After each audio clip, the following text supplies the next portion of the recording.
This guy has over 3,000 hours on Sage. This is Grim, a Radiant Sage 1 trick who's been styling on people with funny walls and insane Sage plays since the very start of Valorant's inception. If you have any plans on learning how to play Sage, this guy has to be one of the best references to study. In this video, we'll be breaking down exactly what makes this mastermind the best battle Sage in Valorant. Grim's Sage journey into Valorant started with a discovery he had made while messing around in some custom lobbies looking for creative Sage walls. So I started experimenting. I went on Ascent and a custom one day, and I was jumping off of Generator on A site.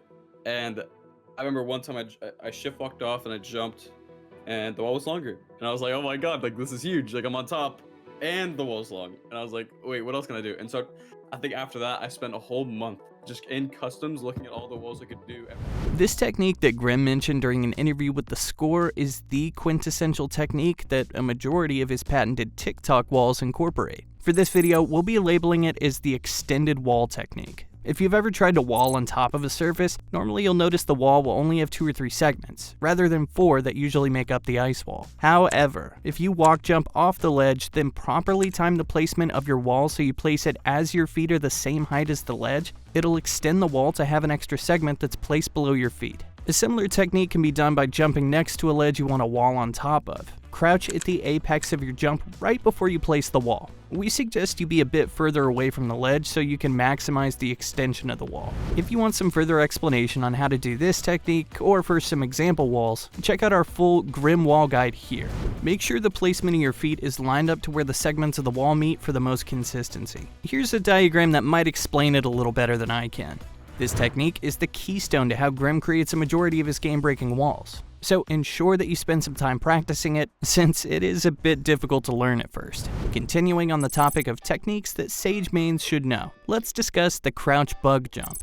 Now, don't be too afraid of the naming convention. We've chosen this since it's been in the game since the closed beta, and is seen by most as a movement tool rather than a bug itself. The general gist of the technique is you're able to jump on top of walls that are just a bit too tall to hop onto normally. Jump next to the surface. Hold the crouch button as you rise during the jump, and then let go of the crouch button as you reach the apex of your jump. This sequence of actions causes your player model to feel like it gets sucked up on the lip of the wall, placing you on top of it.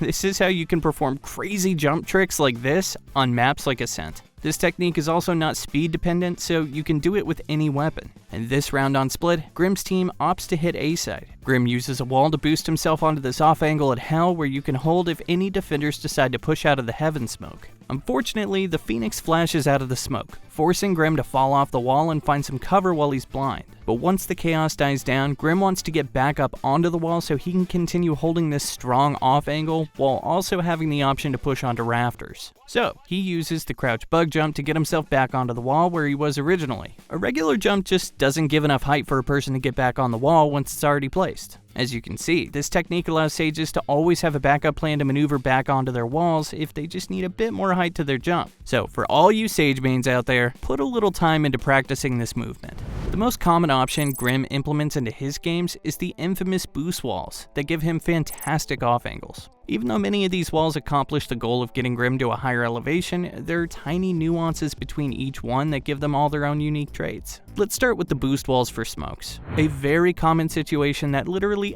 every Valorant player runs into is when they're holding an angle, but they get smoked and they lose vision on the angle they were just holding. Due to our short stature, we aren't able to get a clear view above these smokes. But with a wall boost, we make ourselves high enough to see over the smoke, even if it's just the tiniest little gap. A great example is displayed in this round on Ascent. Grim's team chose to execute onto A site with the Killjoy ultimate. As the Killjoy ult gets placed, the enemy Omen reacts by placing a smoke onto A main in order to delay the push from the attackers. This is when Grim implements a boost wall that's placed on the backside of A main, giving him a killer off angle that peaks way above the A main smoke to watch if any defenders are peeking from Heaven. Grim also ensures the placement of the wall is as far away from the smoke in order to give himself the most angle advantage as well as give his teammates enough space to push onto A site without having to run into his ice wall. This cheeky wall gives Grim the perfect peek to frag the Omen standing in heaven. A nice bonus is that Grim also has a clear line of sight to heaven for throwing a slow orb to dissuade any other defenders from peeking. Even when defending, these smoke walls are ever present. Take a look at this split game after finding a frag onto the Brimstone heaven. Grim rotates towards the site to use one of his signature B-site walls. This wall is fantastic for giving yourself an off angle for anyone who's peeking from either B main or from rafters. Make sure that the wall is angled just slightly to the left when placing it, or it won't create the necessary segment that gives you the B main peek. Anyways, as Grim moves over to hold B main from the boost, you may notice a tiny gap at the bottom left of the B main exit.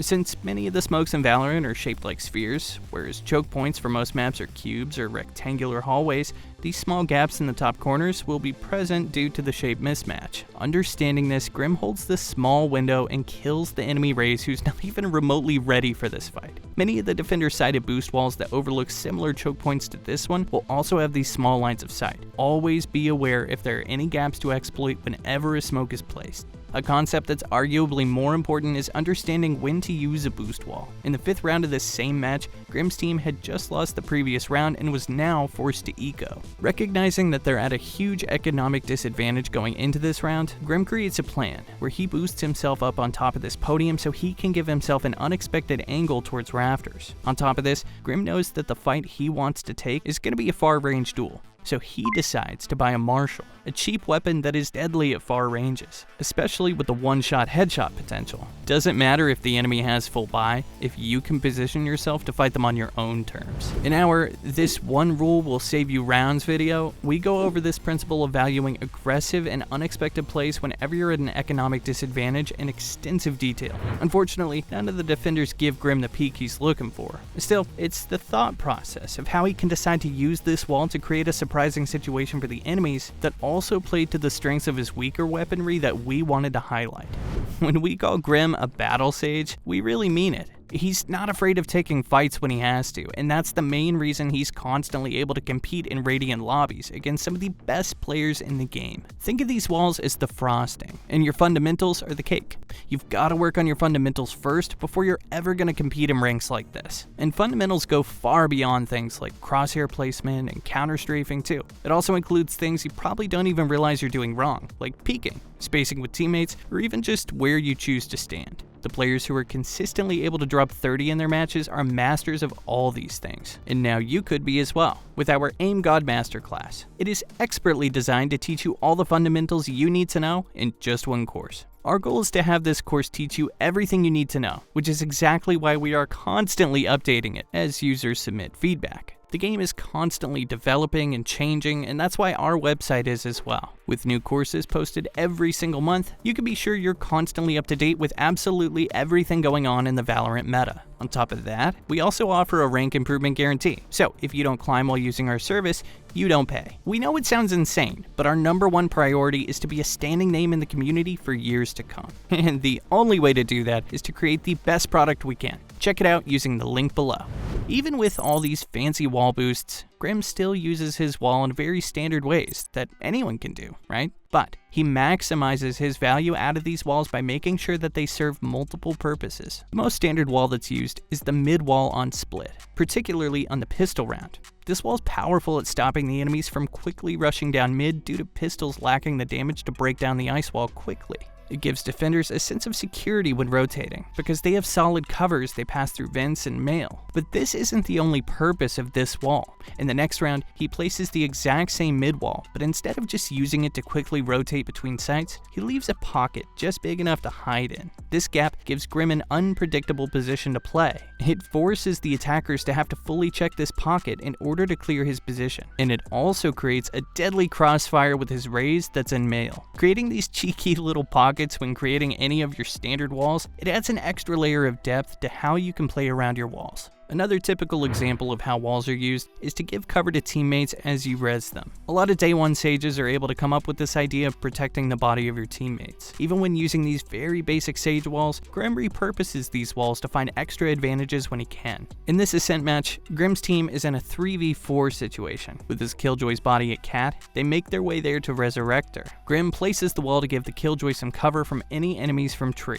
However, right before the wall, he ensures that the placement of the wall lets him jump on top top of it as it rises. After he finishes using res, he swiftly peeks at Cat from on top of his wall, catching the rays off guard and solidifying a numbers advantage for his team. This play works extremely well, because it's second nature for an enemy to peek out whenever they hear a Sage res to see if there's a chance to kill it before it finishes. So remember, if you're planning to use a pretty basic wall, see if there's any way to repurpose the wall for some other tactic at the same time. Let's take a teeny tiny break from talking about walls to highlight some optimizations to how Grim implements his slow orbs. Specifically, how he shoots his slow orbs. Looking at this clip, do you see anything inherently wrong with how this Sage threw the slow orb? For most people, it's a pretty inconspicuous clip, but from the enemy's perspective, you're peeking out into danger without any way to shoot back since you're holding your slow orb. Sages peeking out like this with their slow orb are pretty vulnerable. So what many pro Sage players do is they use a jump peek to throw their slow orbs. Here's a clip from our every type of peek and when to use them video explaining how to do the jump peek. Jump peeking is great for gathering info because it makes it a lot more difficult for you to get headshot. When peeking wide, you could still really run the risk of getting yourself headshot, but with a jump peek, it's very unlikely to get punished too hard for this when done right. The most that you'll normally expect is a body shot. To perform a jump peek, approach the angle and jump forward, and then immediately hold the S and A key or S and D key depending on where you're peeking.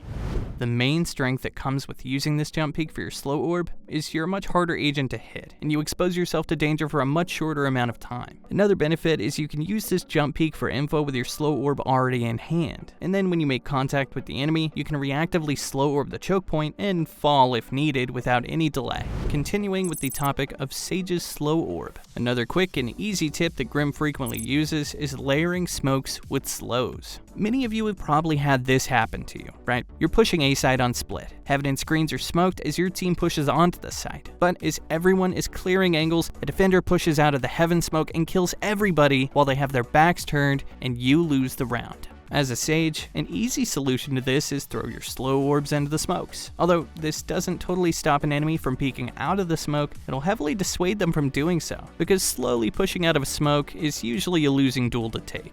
In this Ascent retake, Grim gains info that the Sova is in B main, so to counteract this, he repeatedly keeps the B main choke point slowed in tandem with his Omen's B main smokes. This combo of slows and smokes makes it almost impossible for the Sova to help his teammates on B site, and as the retake continues, all the attackers on B site get surgically cleared, while the Sova is the last one standing, still stuck in B main. Look to use this utility combo whenever you can, so you can prevent enemies from making plays around your smokes. We're now going to be delving into the much more niche use of the ice wall. A funny gimmick that you can use to find a couple of kills throughout a match is using gap walls. This is where a standard wall is placed on a choke point, but at an angle where a gap is left open just wide enough to peek through. There's usually no inherent angle advantage by doing this, other than the element of surprise. In this clip, Grim uses a gap wall on B main and is able to clearly find 2 frags, thanks to this unorthodox wall. It shouldn't be your go-to option when it comes to how to use your wall, but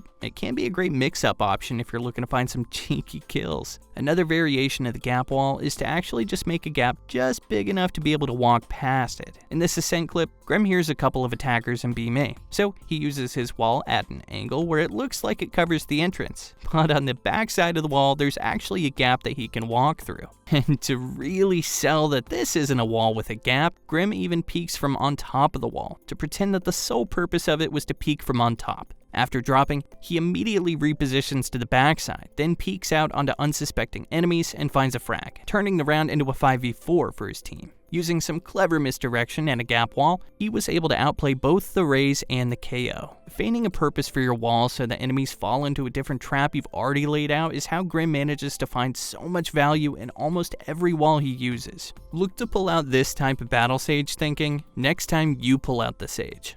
Alright guys, before we wrap this up, let's tell you a little bit more about SkillCapped. So we offer a 5-division rank up guarantee, and we think that's a pretty crazy thing to offer. It's kind of like getting a gym membership that guarantees you'll get ripped. Your local gym would go bust if they offered you that, but not us. We've offered this for years because our service really does work. It works so well, in fact, that we're able to produce by far the largest catalog of premium Valorant guides on the entire internet. We add new courses every month with over 1,000 guides curated into over 50 courses, so no one can compare. We also have a direct line of communication with subscribers in our Discord, so you can get connected immediately to some of the best players in the game. who will respond to all questions asked. Sign up today for as little as $6.99 a month if you're serious about improving. So, that's going to be all for this one today. Thank you so much for watching, and we'll see you in the next one.